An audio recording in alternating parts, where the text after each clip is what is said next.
السلام علیکم ورحمۃ اللہ وبرکاتہ۔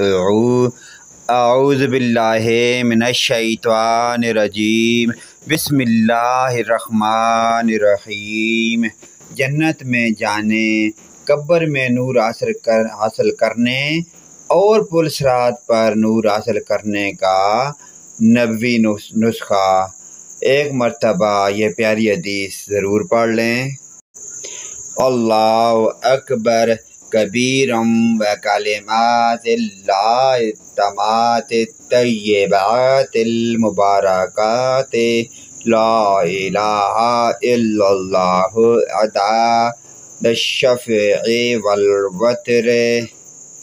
پیارے دوستو، اس پیاری دعائیہ کلمات کو اپنے والدین، رشتہ داروں اور دوست احباب کے ساتھ شیئر کریں۔ اللہ پاک کی ذات ہم تمام مسلمانوں کو جزائے خیر عطا فرمائے اور آخرت کی منزلیں آسان فرمائے۔ آمین ثم آمین یا رب العالمین۔